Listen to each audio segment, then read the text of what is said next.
dengan rekan-rekan guru, kemudian saya juga mencoba berkomunikasi dengan penjual-penjual itu, saya ajak untuk berdiskusi mereka selama ini bagaimana reaksi dari anak-anak ketika saya mencoba untuk mengajak mereka menjaga kebersihan, salah satunya membuang sampah di tempatnya. Kemudian saya juga mencoba untuk menghubungi penjual supaya ikut berkontribusi, ikut memberikan ibaratnya sebuah bantuan lah kepada sekolah untuk turut serta menjaga kebersihan sekolah, karena anak-anak itu kan dengan adanya penjual yang masuk ke dalam sekolah otomatis sampah-sampah itu juga berserakan. Kemudian lapangan sekolah ini biasanya banyak sampah-sampahnya Bu.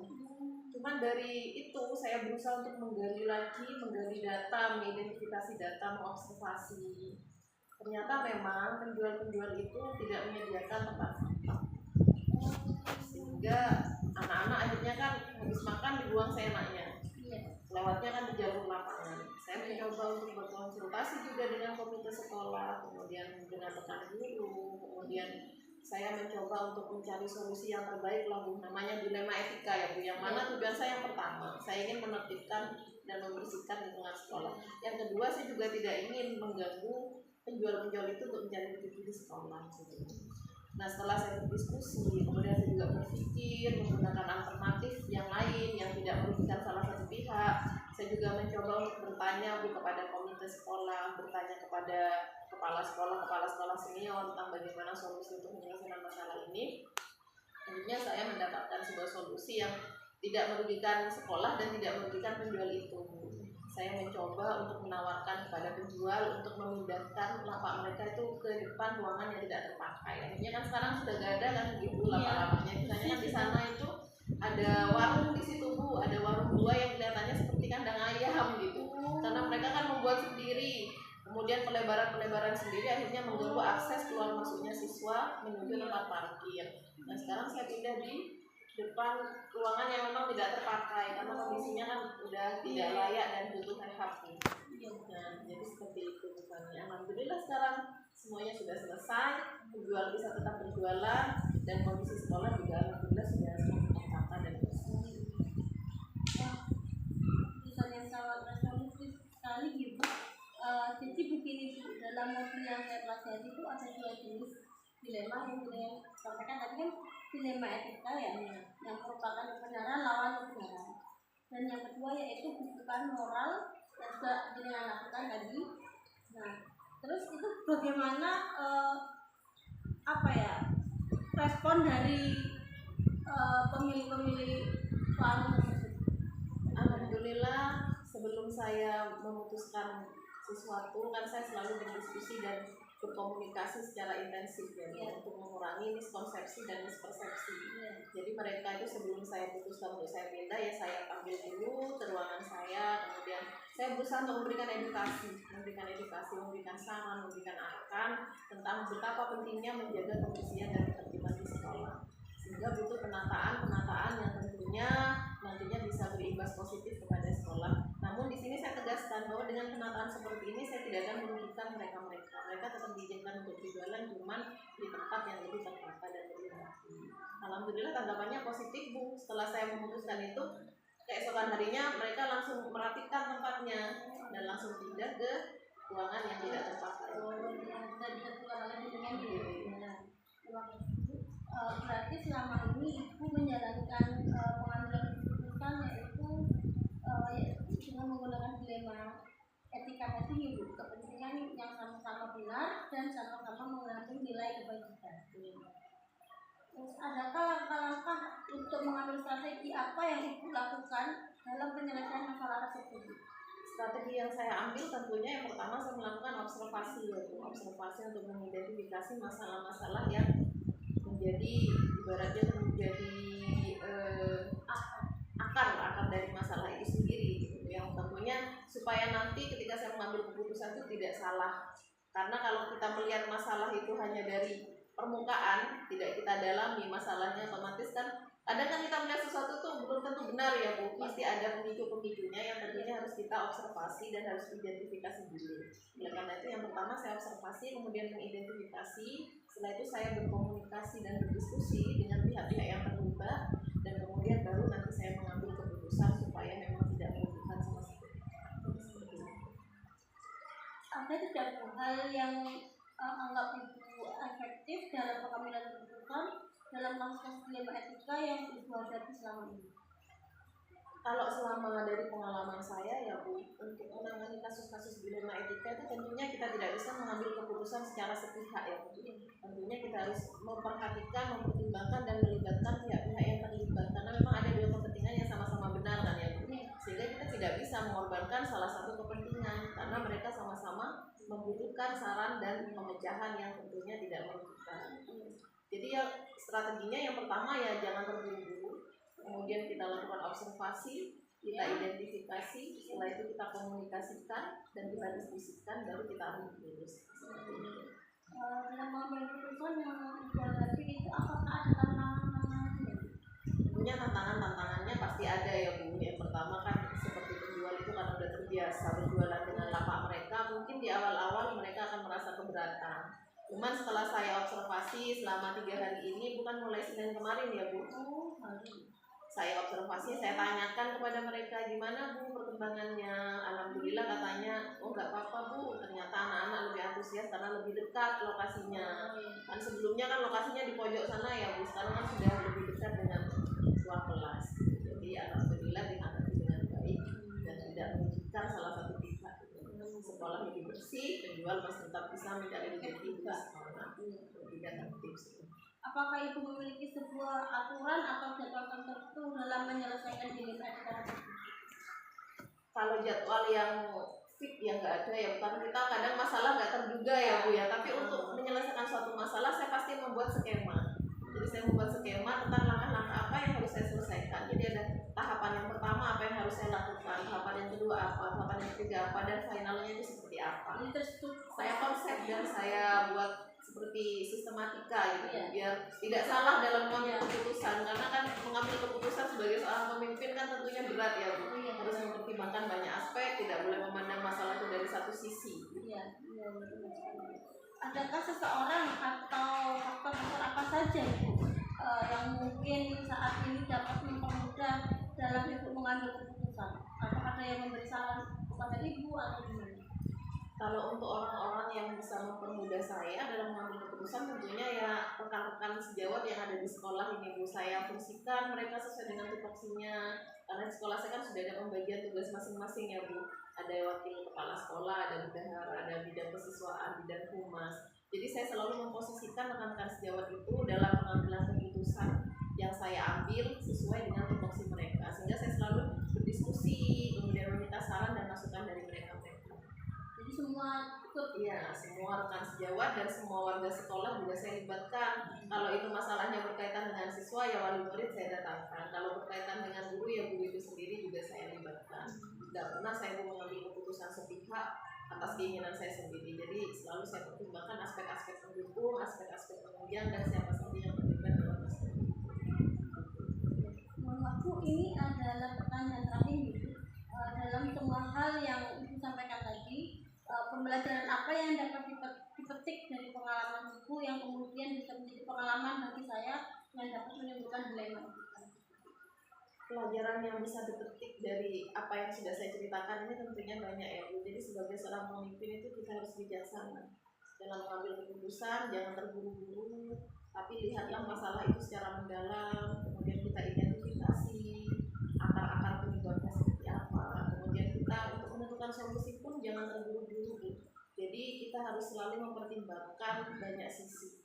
Kita harus melibatkan siapa saja yang terlibat dalam masalah itu. Kemudian kita juga bisa meminta bantuan dari rekan-rekan kita yang menurut kita itu bisa kita jadikan sebagai penasehat lah, istilahnya seperti itu, yang bisa memberikan saran dan masukan. Kemudian untuk pengambilan keputusan tentunya kita harus melalui langkah-langkah dan tahapan-tahapan yang tentunya benar dan tepat ya Bu, supaya keputusan yang kita ambil nanti efektif, kemudian berdampak positif, dan juga tidak merugikan pihak-pihak yang terlibat atau orang-orang yang terlibat dalam masalah itu. Jadi dalam pengambilan keputusan itu tentunya kita harus mempertimbangkan banyak sisi, banyak aspek.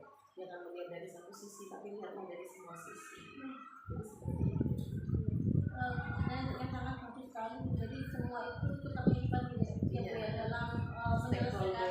Jadi harus ada sinergi lah Bu. Iya, cuma fasilitasi ikut semuanya. Iya, supaya kita tidak salah nanti mengambil keputusan. Karena kalau kita mengambil keputusan sendiri, tidak melibatkan rekan sejawat kita, kemudian tidak melibatkan stakeholder sekolah, otomatis nanti kalau ada kesalahan dalam pengambilan keputusan kan kita yang akan disalahkan. Iya, iya. Terima kasih Ibu atas waktunya dan bersedia menjadi narasumber saya Oke, sama-sama. dalam wawancara hari ini. Terima kasih. Wassalamualaikum warahmatullahi wabarakatuh. Waalaikumsalam warahmatullahi wabarakatuh. Semoga sukses selalu ya, Bu Fania. Amin. Terima kasih. Sama-sama.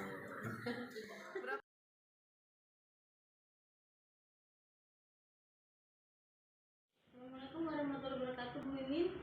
Waalaikumsalam warahmatullahi wabarakatuh. Gimana kabarnya hari ini, Bu? Alhamdulillah sehat luar biasa. Semoga kita semua dalam keadaan sehat, Bu Mimin. Ya, sama. Begini, Bu, saya mohon maaf sebelumnya mengganggu waktunya jenengan di sini. Saya itu ada tugas mewawancarai beberapa kepala sekolah yang berhubungan dengan tugas saya, yaitu tentang praktek pengambilan keputusan. Nah, bolehkah saya mengajukan beberapa pertanyaan ke Ibu?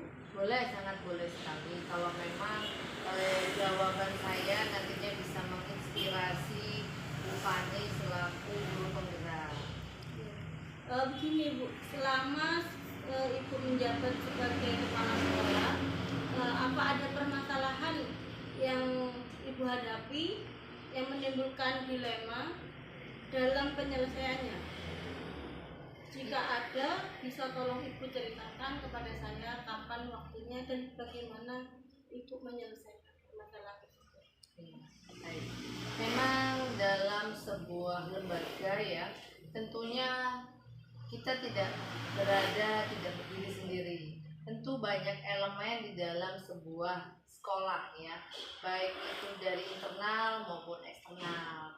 Yang internalnya itu sebagai modal manusia ini ada modal dari yaitu guru, kemudian modal manusia yaitu siswa, modal manusia juga sebagai pemimpin pembelajaran yaitu kepala sekolah.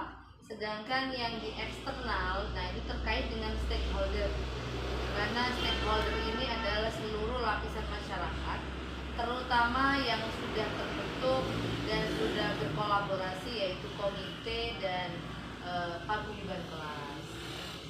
Tentu tidak berjalan mulus ini Bu Fani, tentu banyak sekali aral rintangan ya, sehingga perlu banyak sekali kita itu saling introspeksi diri.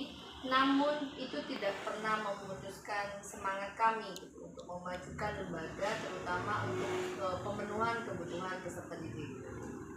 Suatu permasalahan yang pernah kami hadapi yaitu mengenai program-program sekolah, di mana program sekolah ini ada program yang disebut dengan program kelas sains ya, ada kelas sains, ada kelas bahasa Inggris dan kelas robotik.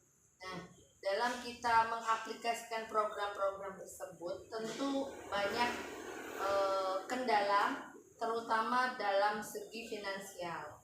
Dalam segi finansial, dengan jumlah murid yang kurang begitu sesuai dengan pagu, ya alhamdulillah sih di sini masih 100 ke atas Bu Fani. Tapi kalau disesuaikan dengan pagu, kriteria pagu ini masih tergolong menengah gitu ya, menengah ke bawah. Nah, program yang pernah kami tawarkan yaitu program sains dan juga program English course ya, dimana siswanya sangat minat sekali. Namun pada saat anak-anak ini untuk melanjutkan ke jenjang asesmen yang lebih tinggi, tentu kita akan mengikuti beberapa kegiatan olimpiade. Nah, sedangkan kegiatan olimpiade di luar dari lembaga tentu membutuhkan yang namanya finansial. Sementara finansial kalau kita berpatokan pada dana bantuan operasional sekolah itu sangat kurang sekali. Sehingga kita itu berkolaborasi, saya merangkul beberapa komite, beberapa lapisan masyarakat juga di situ. Nah, ada beberapa dilema yang saya alami di sini. Yang pertama dilema jangka panjang dan dilema dan jangka pendek. Dilema jangka panjang yang saya alami di sini adalah kalau kita mengikutkan kelas-kelas olimpiade seperti di atas, ada siswa-siswa yang begitu antusias mengikuti olimpiade. Otomatis pada saat di pembelajaran dia berkurang semangat untuk mengikuti di dalam kelas karena lebih banyak ikut kegiatan di outdoor. Nah, sementara pada nilai rapot, guru itu harus memberikan nilai sesuai dengan kriteria ketuntasan tujuan pembelajaran atau disebut dengan KKTP. Sedangkan siswa tersebut terlalu aktif di luar, mengikuti olimpiade karate, olimpiade sains, olimpiade bahasa Inggris. Nah, ini tentunya membutuhkan sebuah dilema, Bu Fani. Yang pertama, dilema jangka pendeknya adalah ada siswa yang merasa ada rasa ketidakadilan gitu ya. Kenapa yang ikut olimpiade jarang ikutin pelajaran, tetapi nilainya bagus, dikasih bagus. Nah, itu tadi yang jadi dilema. Sementara gurunya berusaha untuk menaikkan KKTP-nya ini karena memang prestasinya sangat membawa membawa nama lembaga gitu ya. Jadi nilai yang tertera pada raport tentunya lebih tinggi gitu ya. Nah, namun dilema jangka panjangnya itu tadi, beberapa masyarakat itu merasa bahwa terjadi kecemburuan sosial gitu ya. Kecemburuan, kok ini jarang ikut kegiatan tapi kenapa nilainya bagus. Nah, itu yang kami alami dulu. Ada dilema jangka pendek dan dilema jangka panjang. Lantas keputusan apa yang Ibu ambil? Nah, keputusan kami adalah mencari hasil yang terbaik. Tentunya ada banyak sekali pemikiran, ada banyak sekali masukan sehingga kita bisa bermanifestasi bersama untuk mengambil sebuah kebijakan ya. Kebijakan kolaboratif, terutama saya memanggil beberapa komite dan ketua paguyuban serta beberapa dewan guru untuk merapatkan bersama sebelum pembagian rapot hasil belajar siswa. Nah, di situ bisa ditentukan bagaimana nanti endingnya. Nah, karena banyak yang pro bahwa telah membawa nama lembaga, nah itu tentunya